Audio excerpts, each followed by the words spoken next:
자, 심화 1단계. 심화 1단계는 심화 문제에 대한 접근법을 배우는 거예요. 선생님, 저는 이거 문제 절대 못 풀겠어요. 제가 풀 수 있는 문제가 아닌 것 같아요. 이건 제 문제가 아니에요. 자, 선생님, 이것도 모르겠고요. 저것도 모르겠고요. 저것도 모르겠고, 이것도 모르겠어요. 자, 우리가, 아이들이 어려워하는 문제에 무조건 풀어! 한다고 해서 풀 수 있는 게 아니잖아요. 그래서 심화 문제가 안 풀리는 경우, 유형별로 다 다르겠죠. 그 안 풀리는 이유가 심화 문제 접근법을 배우는 단계라고 보면 될 것 같습니다. 스스로 어떻게든 문제를 해결할 수 있도록 그 힘을 키워준다. 자, 그래서 이제 저는 심화 학습지를 도입을 했는데, 심화 문제집을 바로 풀 수 없는 상태이기 때문에 단원별로 좀 중요하고 아이가 연습할 수 있는 너무너무 어려운 건 또 빼고 오히려 아이가 현재 수준에 맞도록 연습할 수 있는 학습지를 만들어서 단원별로 고등 기준 단원별로 한 10개 정도의 문제집을 뽑아서 이렇게 학습지를 만듭니다. 그래서 아이가 문제를 푸는 거를 지켜보고 사실 요거는 숙제로 할 수는 없어요. 제가 이제 아이들 푸는 거를 다 지켜보면서 그 학생별로 부족한 그런 유형들을 체크를 해야 되기 때문에 수업 시간에 요거를 문제를 풀고 푸는 과정은 제가 다 지켜보고 풀이 과정들을 그 아이 질문도 제가 이제 뭐 힌트를 준다거나 발문을 통해서 아이들이 푸는 방법들을 다 지도를 합니다. 실제로 아이들이 못 풀겠어 하는 경우에 접근법이 굉장히 중요한데 코칭이 접근법이 되게 중요한데 문제를 다 풀어주는 건 의미가 없다는 거죠. 그러니까 연습하는 거기 때문에 선생님 입장에서는 제가 하는 역할은 못 푸는 문제들은 너무 어려운 거는 좀 빼주기도 하고 그 다음에 조금 힌트를 줘서 풀 수 있는 것들 위주로 힌트를 줘서 아이 입장에서는 선생님 힌트를 받으면은 힌트를 받아서 자기가 푼 거지 선생님이 푼 게 아닌 거야. 이런 느낌을 줘야 돼요. 이거 내가 풀 수 있는 건데 왜 생각 못했지? 다음엔 내가 해봐야 되겠다. 도전해봐야겠다. 자, 그렇게 좀 아이들 성향에 심화가 안 된 친구들한테 심화를 연습할 수 있도록 단원별로 센 시단계나 블랙 레벨 정도 수준의 문제들 중에서 뽑아서 이렇게 학습지를 만들어서 문제를 풉니다. 그리고 사실 심화 1단계에서 물론 심화 수업 전 단계에 다 필요한 거지만 1대1 발문 수업이 굉장히 중요해요. 발문 수업은 학생이 선생님한테 하는 질문이 아니라 선생님이 학생한테 하는 질문이에요. 너 이거 어떻게 풀었어? 이거 조금 힌트를 준다거나 아니면은 학생에 대한 질문을 통해서 아이가 생각할 수 있도록 도와주는 시스템이라고 보면 될 것 같습니다. 그래서 발문이 좀 1대1 발문이라는 개념 자체가 좀 어려운 내용인데 기본적인 학생 스스로 문제를 해결할 수 있도록 하는 코칭 방법이다라고 생각하면 될 것 같습니다. 자, 발문에 대해서 좀 생소할 수 있기 때문에 조금 내용들을 제가 이제 가져와 봤는데요. 발문은 학생이 하는 질문이에요. 그래서 목적이 뭐냐면 학생이 뭔가 생각을 더 할 수 있도록 하는 거, 흥미를 유발할 수 있도록 자극하는 행위를 말합니다. 그래서 일상생활에서 길을 모를 때 물어보는 거는 그거는 발문이 아니에요. 그건 질문이에요, 질문. 내가 몰라서 일방적인 하는 질문이에요. 자, 그 질문의 의도를 알고 그 질문을 해결할 방법에 대해서 알려주는 게 아니라 그 질문을 해결할 방법에 대해서 생각해 보도록 하는 게 발문이에요. 그래서 발문은 그 질문이나 그 학생의 처한 환경을 모르는 사람은 할 수가 없어요. 아는 사람만 할 수 있는 겁니다. 즉, 아는 사람이 그 학생이 뭔가 사고를 유발할 수 있도록 던지는 물음이 발문이에요. 굉장히 추상적인 내용이긴 한데, 저는 이거를 거의 10년 넘게 일대일 수업을 하면서 해왔던 그런 노하우 측면에서 굉장히 어려운 스킬인 것 같아요. 선생님마다 능력도 다르고, 다 다른 것 같아요. 이게 핵심인 것 같아요. 심화학습의 핵심은, 티칭이 아니라 코칭이다. 학생한테 어떻게 가르칠 것인가, 어떻게 접근할 것인가에 대한 부분이 되게 중요하고 그 부분에 있어서 티칭이 아니라 코칭의 방법을 접근해야 된다는 거죠. 그래서 발문은 어, 학생의 상태를 고려해야 돼요. 그리고 소통을 전전합니다. 학생하고 소통을 통해서 발문이 이루어지고 효과적인 발문은 사실 여러 가지 이제 방법이 있는데 간단하고 명료해야 합니다. 그리고 목적이 있어야 돼. 내가 발문하는 이유가 아이가 힌트를 주려고 하는 건지, 아니면 아이가 좀 생각하도록 유도하려고 하는 건지, 목적이 명확히 있어야 되고요. 당연히 사고를 자극할 수 있어야 되고, 상대방의 능력에 맞춰서 해야 돼요. 아이가 지금 잘 모르는데, 다시 한번 풀어봐. 또 조금만 힌트를 준다고 해서, 풀 수 없는 상태인데, 힌트 준다? 상대방의 경험과 지식의 범위에서 해야 됩니다.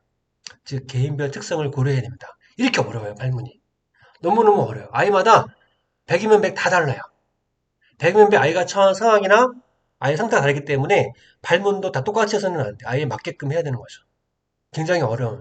그러니까 조금 많은 경험이 필요한 거예요.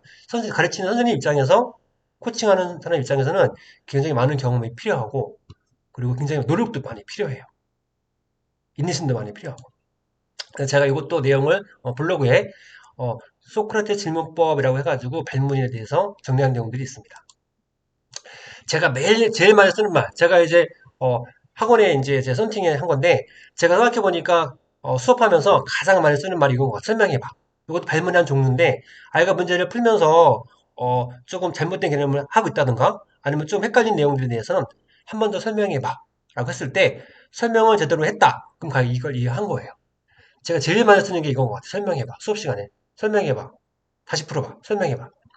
설명 못한다. 그럼 다시 올게. 다시 고민하고 있어봐. 이런 말을 제일 많이 하는 것 같아요. 계속해서 확인하는 거예요. 아이가 제대로 알고 있나 확인을 하는 과정은 설명해봐. 다시 풀어봐.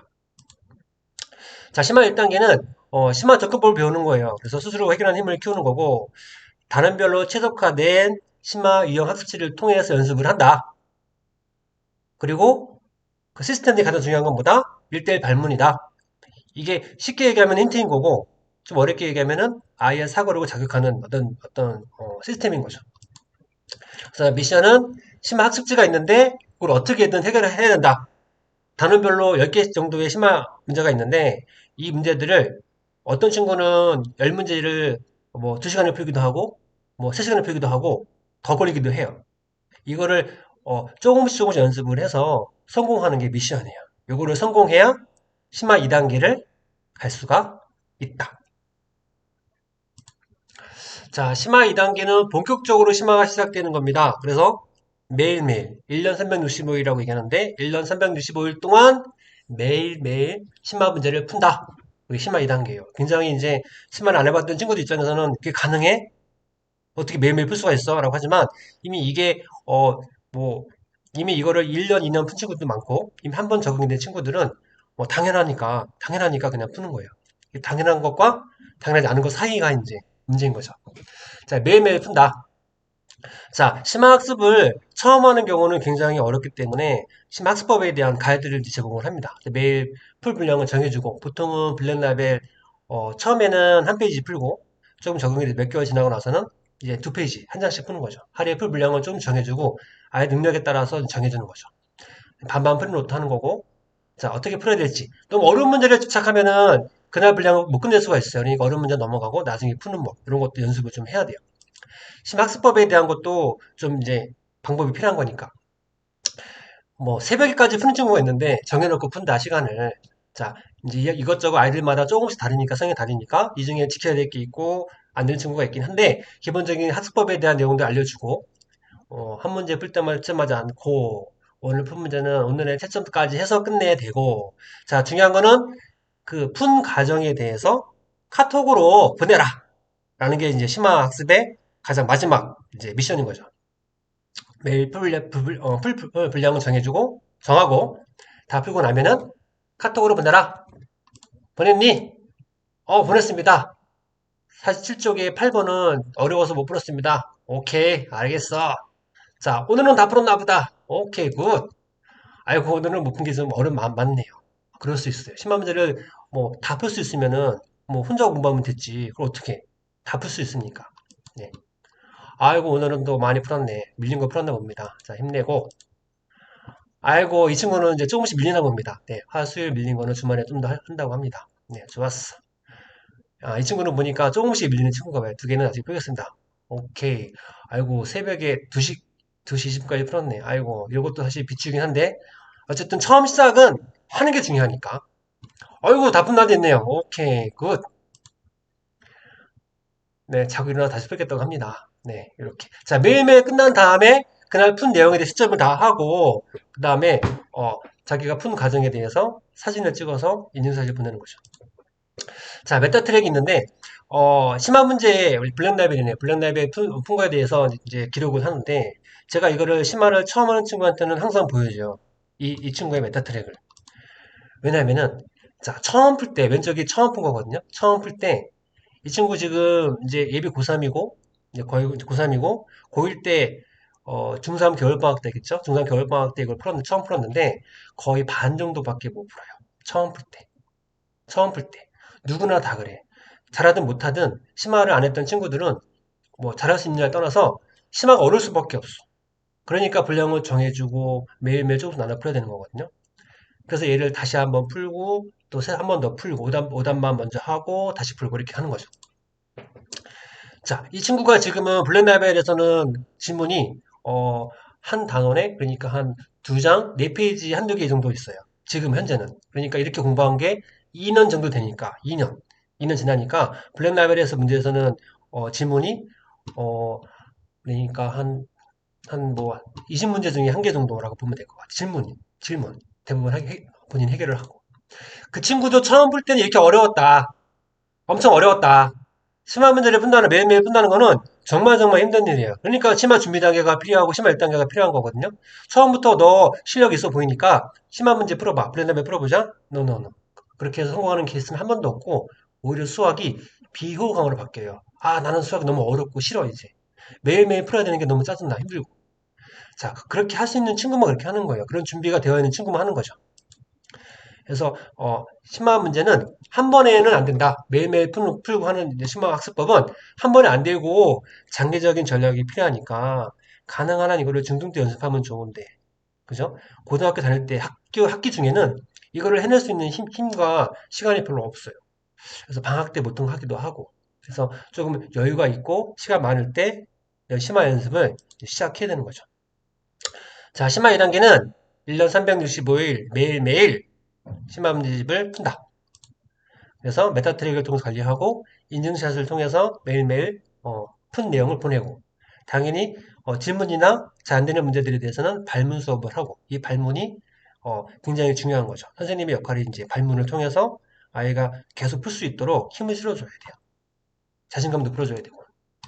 그래서 미션은 매일매일 인증샷 보내고 그다음 심화 공부를 했으니까 테스트를 이제 볼 거잖아요. 그 테스트를 통해서 정말로 이해하고 있나, 잘하고 있나, 오개념은 없나, 풀이가 정확한가. 그래서 심화 테스트를 하는데 그거 통과하는 것까지가 심화 2단계에서의 미션이라고 보면 되겠습니다.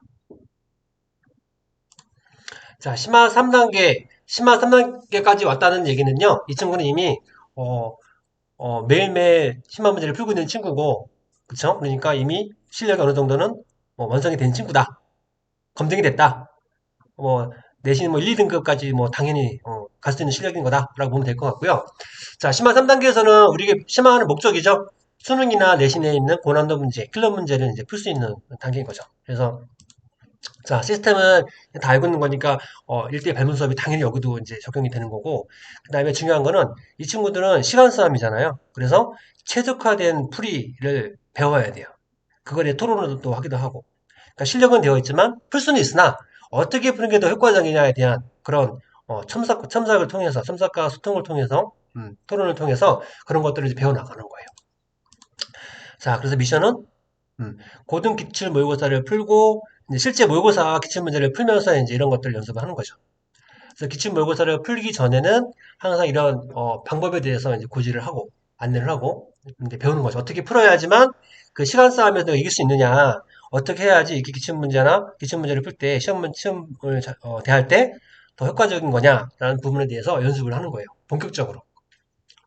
이걸 이제 주로 연습하는 거죠. 3단계에서는. 그래서 문제를 풀 때도 항상 풀이가 한눈에 보이는 것부터 푼다. 어려운 문제를 붙들고 있으면 시간도 부족해지고 그 문제 때문에 내가 뒷부분을 못 풀게 되잖아요. 사실 이건 시간 배분에 관한 문제인데 이것도 굉장히 할 얘기가 많지만 어쨌든 이제 이런 부분에 대해서 이제 아이가 푸는 방법에 대해 기출 문제를 접근하는 방법에 대해서도 이제 공부를 해야 되는 거죠. 그래서 시간 들여서 풀고 네, 이렇게 푸는 방법에 대해서 습득을 하고 이해를 하고 실제 이제 기출 문제를 푸는 거죠.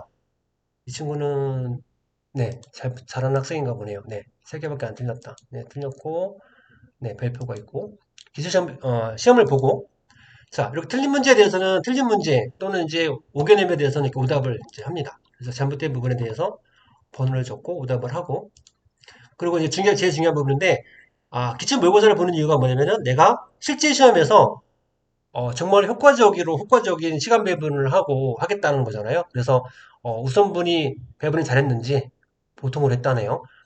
시험 시간에 집중을 잘 되었는지 뭐 실수한 부분에서 이제 자기 체크하는 거죠. 이렇게 효과적인 빨리 복음을 했는지. 그러니까 이거는 시험을 통해서 시험과 그동안에 내가 공부했던 거를 같이 반영한 어떤 자기 이제 분석이라고 보면 될 것 같아요. 시험을 보고 나면 자신감이 생겼다? 아이고 안 생겼네. 왜 안 생겼을까? 문제가 좀 어려웠나 보네. 시험 날 생긴 거 보니까. 시험이 보통 시험이 어려우면 자신감이 떨어지고 시험이 쉬움이 올라가기도 합니다. 아무튼 그때그때마다 이제 이런 거를 뭐 한두 번이 아니라 계속해서 기출문제를 접근하고 이제 접하면서 이런 부분을 체크를 하는 거예요. 그래서 아이가 정말로 시험 볼 때마다 쉽든 어렵든 자신감이 떨어진다. 그럼 요거는 이제 피드백이 좀 필요한 상황이니까 그것도 이제 보면 될 것 같습니다. 그래서 기출 분석을 이렇게 한다.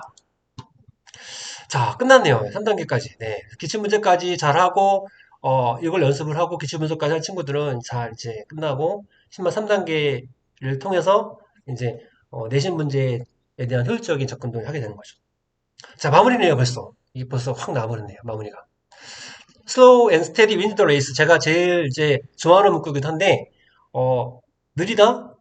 느리다는 게 게으른 건 아니에요. 뭔가 열심히 하고 있지만 여기서 느리다는 건 뭐냐면 진도나 어떤 내용이 적다는 거니까 예를 들면은 뭐 윈터스쿨에서 뭐 수원수도 하고 미적분하고 뭐 이렇게 막 한 번에 하는 그런 그 굉장히 양이 많은 거나 보다는 내가 고1 1학기 과정을 오랫동안 하더라도 느리게 하더라도 그 하는 과정이 굉장히 집약적이고 심화에 적합한 방법이다. 그래서 그 연습을 계속한다. 꾸준하게 하는 사람이 시험을 잘 본다. 현재 과정에 대해서 내가 느리지만, 진도가 느리지만, 여기서 느리다는 진도인 것 같습니다. 진도가 느리지만, 내가 정말 깊이 있는 공부를 꾸준히만 할 수 있다면, 그 친구가 결국에는 시험에서 이긴다. 라는 게 제 생각인 것 같습니다. 그래서 우리가 빠른 진도를 하는 것보다는 진도를 좀 줄이고 오히려 내가 배웠던 개념들, 공부에 대해서 깊이 있는 심화 공부를 할 수 있도록 방향을 잘 잡았으면 좋겠습니다. 오늘 설명은 강의는 여기서 마치겠습니다. 감사합니다.